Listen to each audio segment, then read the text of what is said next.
ভিতর থেকে সুন্দর হয় সে মানুষকে অনেক সুন্দরভাবে উপস্থাপন করে। প্রশংসা করার জন্য মনের প্রয়োজন হয়।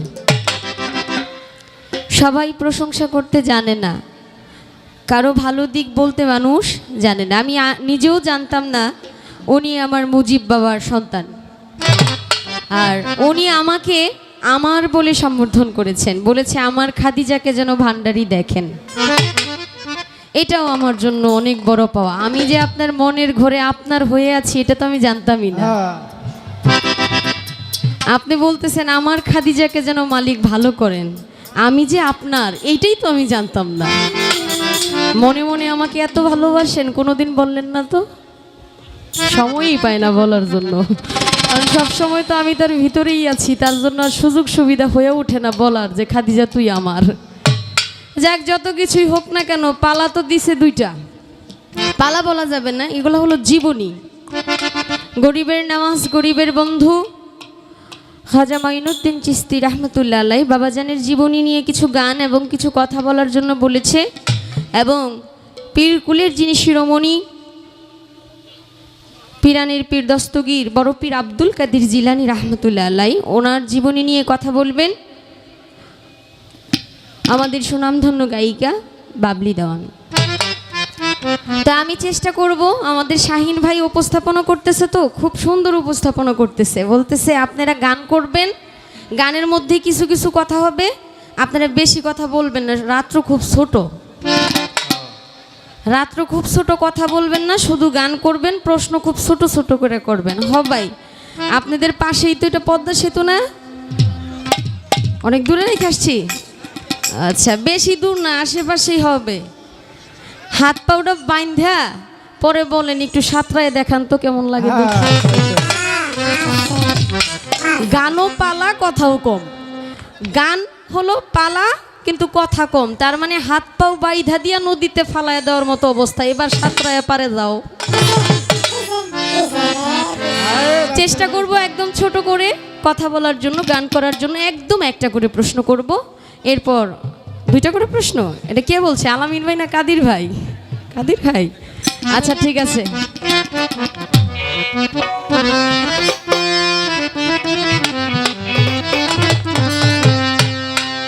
চার তরিকার খাজা বাবা সরদারে ওলি, চার তরিকার খাজা বাবা সরদারে ওলি, গরিব নেওয়াজো খাজা হিন্দে ওলি, গরিব নেওয়াজো খাজা হিন্দে ওলি।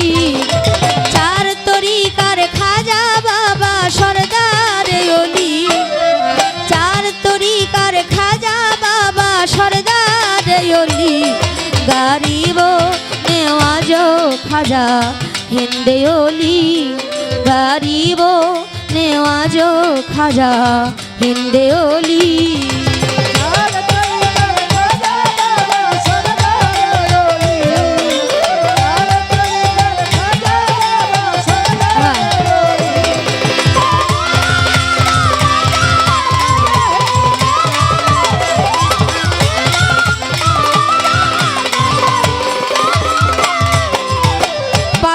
ছত্রিশ হিজরি রজবেরি চাঁদে 14 তারিখ সোমবার দিন ফজরের ওয়াক্তে,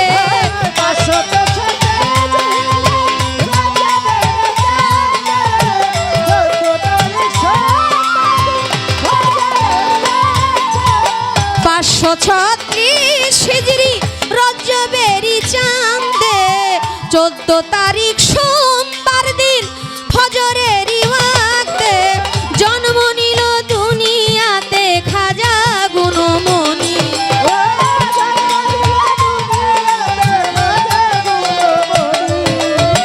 জন্ম নিল দুনিয়াতে খাজা গুণমণি, গরিব নেওয়াজো খাজা হিন্দে ওলি, গরিব নেওয়াজো খাজা হিন্দে ওলি।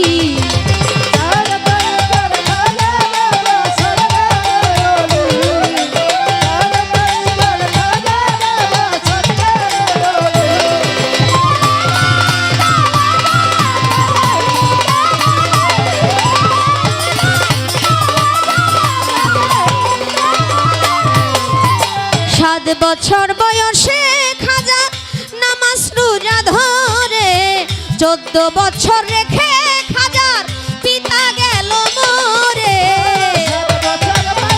সাউন্ড করবে।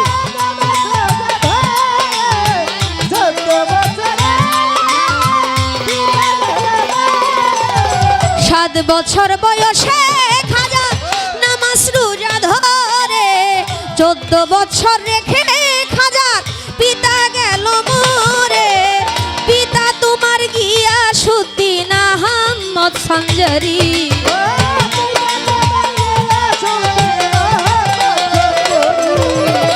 পিতা তোমার গিয়াসউদ্দিন আহমদ সঞ্জারি। গরিব নেওয়াজো খাজা হিন্দে ওলি, গরিব নেওয়াজো খাজা হিন্দে ওলি।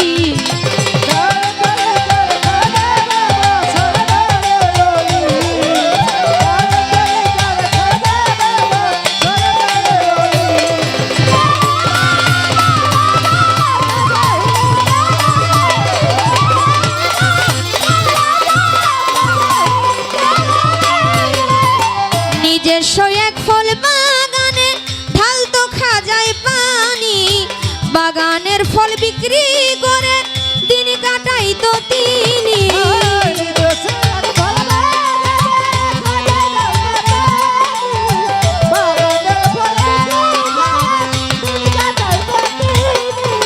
ছদ্মবেশে মজলুম একজন আল্লাহর ওলি যিনি, ইব্রাহিম কুন্দাজি মারিফতের খনি। খাজা বাবার ফল বাগানে চলে আসলো তিনি, খাজা বাবা গিয়া তারে কদম বিউচি করে, আঙ্গুর বেদে না ছিঁড়ে খাইতে দেয় তিনারে। ফল দেখিয়া খুশি হইল কুন্দজির পরাণী,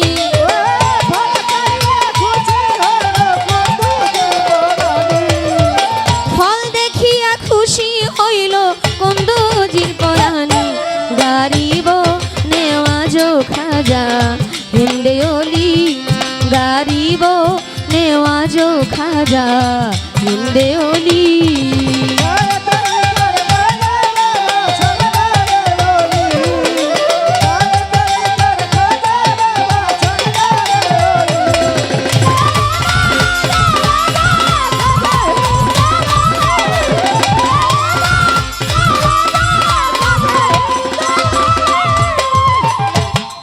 চার তরিকার খাজা বাবা সর্দারে ওলি, গরিব নেওয়াজ খাজা হিন্দের ওলি। আসলে খাজা বাবা এমন একজন আল্লাহওয়ালা ছিলেন, আল্লাহর ওলিদের বিষয়ে নতুন কিছু বানিয়ে বানোয়াট কথা বলার চাইতে অতীতে যা কিছু গুণীজনরা জ্ঞানীজনরা লিখে গেছেন বলে গেছেন সেটাই বলা উত্তম। কারণ নতুন করে কখনো হাদিস তৈরি করা যায় না। আল্লাহর দলিল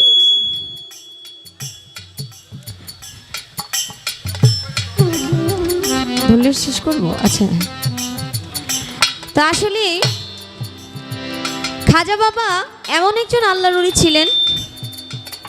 কমন যেটা নয়েজ করতেছে, নয়েজ করে কোনটা, আওয়াজ দেয় কোনটা? হ্যালো, অল্প অল্প করে কমায় দেন সবগুলো, যদি নয়েজ বন্ধ হয় কোনোটায়।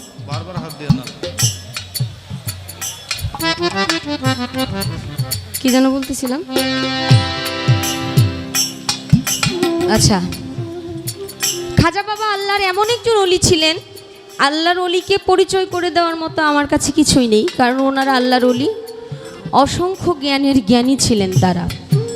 কিন্তু খাজা বাবা আল্লাহর ওলি যারা ছিলেন, আমরা আজকে দুজন শিল্পী, বাউল শিল্পী, যারা বাউলের নাম বিক্রি করে খাই, প্রকৃত পক্ষে আমরা বাউল হতে পেরেছি কিনা সেটা জানি না। এই বাউল শিল্পীরা ওলিয়া উলিয়াদের বিষয়ে কথা বলবো। দুজন শিল্পী চেষ্টা করব আল্লাহর ওলিদের যে কি আদর্শ ছিল, আল্লাহর ওলিরা কেমন ছিলেন, ওনাদের কর্মকলাপগুলো কেমন ছিল, ওনারা কিভাবে চলাফেরা করতেন এবং ওনাদের জীবনীটা আসলে কি ছিল, ওনারা জীবদ্দশায় মানুষের সাথে কি আচরণ করে গেছে। খাজা বাবা এমন একজন আল্লাহর ওলি, উনি যখন একদম ছোট খাজা বাবার আব্বার সাথে কষ্ট হচ্ছে বাবারা? আপনাদের কষ্ট হচ্ছে? আমি কি কথা বলবো একটু? আচ্ছা, আলহামদুলিল্লাহ। যেহেতু এখানে অনেক ময়মুরব্বিয়ান আছেন, পালাগান দিয়েছেন, একটু কথা পালাগান থেকে বলবো, বাকিটা আপনারা যেভাবে বলবেন সেভাবেই গাওয়ার চেষ্টা করবো ইনশাল্লাহ। খাজা বাবা যখন তার আব্বার সাথে একটা ঈদের দিন, ঈদ উৎসবের দিন, ঈদের জামাতে ঈদের নামাজ পড়তে যাচ্ছে, এই সময় রাস্তা দিয়ে দেখতেছে এক বাচ্চা রাস্তার পাশে বসে কান্না করতেছে। যখন রাস্তার পাশে বসে কান্না করতেছে, খাজা বাবা এটা দেখলেন। খাজা বাবা এটা দেখার পর ওনার গায়ে যে নতুন পোশাক ছিলেন, নতুন জামা ছিলেন, সেই জামাটা ওই ছোট বাচ্চাকে রাস্তার পাশে বসে যে কান্না করতেছে তাকে পরায় দিলেন। যখন এটা পরায় দিলেন, খাজা বাবার বাবা উনি যখন জামাত থেকে বাড়িতে আসলেন, আয়সা দেখলেন ওই ছোট বাচ্চার গায়ে যে নোংরা ময়লা জামা ছিল ওই জামা খাজা বাবা পরে আছে, আর খাজা বাবার নতুন জামা চলে গেছে ওই ছোট বাচ্চার গায়ে। এইটা দেখার পর একটু রাগান্বিত হওয়ার পরও সে খাজা বাবাকে জিজ্ঞেস করলেন যে বাবা, তুমি এই কাজটা কেন করলা? খাজা মঈনুদ্দিন চিশতি তার বাবাকে বললেন, আব্বা, আপনি তো আমার পাশে আছেন, আমাকে ভালোবাসেন, আমাকে আদর করেন, আমাকে নতুন জামা কিনে দিয়েছেন, কিন্তু এই বাচ্চার তো কেউ নেই, তার জন্য আমি তাকে আমার জামাটা দিয়েছি, আমার আনন্দটা তার সাথে ভাগ করে নিয়েছি। তখন থেকে খাজা বাবার আব্বা আমার খাজা বাবাকে নাম দিয়েছিল, মহব্বত করে বলেছিল, তুমি তো গরিবের বন্ধু। গরিবের বন্ধু হওয়া চারটিখানি বিষয় না। খাজা বাবা ছোট সময় থেকে গোলাপ ফুল খুব পছন্দ করত। খাজা বাবার যে আঙুরের বাগান ছিল, সেই বাগানের যে ঢুকতো রাস্তার দুই পাশে গোলাপের বাগান ছিল। খাজা বাবা ছোট থাকতে ওনার আব্বার কুলে উঠে যখন যাইতেন তখন ওই গোলাপ ফুল দেখে উনি আনন্দিত হইতেন। আমার ছোট্ট করে একটু জানার বিষয়, যিনি পিরানের পীর দস্তগীর বড় পীর আব্দুল কাদের জিলানী রহমতুল্লাহ আলাইহি, উনি আল্লাহর একজন মহান ওলি।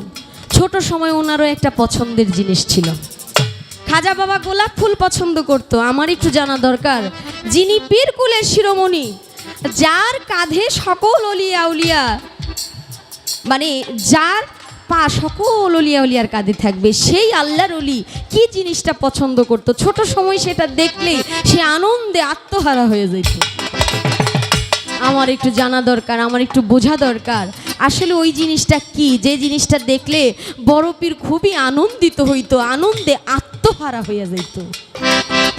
আমার এই গানের মধ্যে বললেন একজন মজ্জুম ওলি, সে আসলেন খাজা বাবার ফলের বাগানে। সেই ফল বাগানে আসার পর খাজা বাবার আত্মীয়তা দেখে, আপ্যায়ন দেখে এতটা খুশি হইলেন, সেখান থেকে খাজা বাবাকে মহব্বত করে কিছু জিনিস দিলেন, আর ওই জিনিস খাওয়ার সঙ্গে সঙ্গেই খাজা বাবার জ্ঞান চক্ষু খুলে গেলেন। কবিতার গানের ভাষায় কি বলে,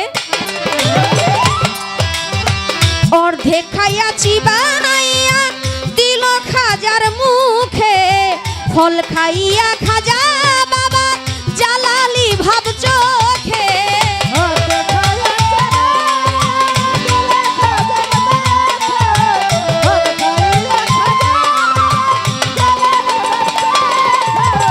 অর্ধে খাইয়াছি বাইয়া দিলেন খাজার মুখে, ফল খাইয়া খাজা বাবার জালালি ভাব চোখে। নিশাপুর এলাকার মাঝে হারুন নামের গ্রাম, ওই গ্রামে বসত করে উসমান হারুনি। উসমান হারুনির কাছে মুরিদ হইলেন তিনি, আলাউদ্দিন কয় খাজা বাবা দিল কর রোশনী।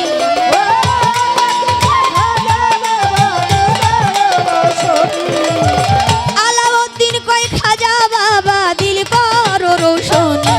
গারিব নেওয়াজো খাজা হিন্দে ওলি, গারিব নেওয়াজো খাজা হিন্দে ওলি। চার তরিকার খাজা বাবা সরদার ওলি, চার তরিকার খাজা বাবা সরদার ওলি। গারিব নেওয়াজো খাজা হিন্দে ওলি, গারিব নেওয়াজো খাজা হিন্দে ওলি। গরিব নেওয়াজো খাজা হিন্দে অলি, গরিব নেওয়াজো খাজা হিন্দে অলি। যতটুকু না হলেই নয়, একদম ছোট করে একটা খাজা বাবার জীবনী থেকে গান রাখার চেষ্টা করেছি। এক ভাইজান 200 টাকা দিয়েছে, এই পাশ থেকে আরেক ভাই আরও 100 টাকা দিয়েছে। ওনাদের প্রতি সালাম, আসসালামু আলাইকুম। যেহেতু পালা গানটা কেবল শুরু হলো, ছোট্ট করে একটা কথা জিজ্ঞেস করলাম। যেহেতু খাজা বাবা ছোট সময় গোলাপ ফুল পছন্দ করতেন, বড় পীর সাহেব কী পছন্দ করতেন সেটা একটু জানার বাসনা। আর এছাড়া খাজা বাবার বিষয় যেহেতু আমার গানের মধ্যে, উনি কবে দুনিয়াতে আসলেন, আবির্ভাব করলেন এবং ওনার আব্বা কখন থেকে বিদায় নিলেন, কিভাবে তার দিনকাল গেল, অনেকটা কিন্তু গানের মধ্যে বলা হয়ে গেছে। তো অবশ্যই আমার যিনি মা জননী, সে তো অবশ্যই বড় পীর সাহেবের মানে বিষয় নিয়ে অনেক কিছু আলোচনা করবেন, কথা বলবেন। এর মধ্যে আরেকটু জানতে চাই, আসলে সাধারণ কোনো শিল্পীর সাথে গান হইলে একটু বিষয়টা ভিন্ন থাকে, আর অসাধারণ কিছুর সাথে হইলে মনের ভিতরে আলাদা একটা শান্তি কাজ করে। কারণ আমি ছোট মানুষ, আমি অসংখ্য ভুল করলেও আমাকে তেমন বেশি ধমক দেওয়ার কেউ নাই। বড়রা যদি একটু কিছু করে তাহলে সমস্যা নাই, ফিরানোর মানুষ নাই। আর আমি আজকে ইচ্ছা মতো জিজ্ঞেস করব, কারণ বড় পীর তো বিশাল কিছু, আর যিনি পাট নিছে সেও একেবারে বিশাল কিছু।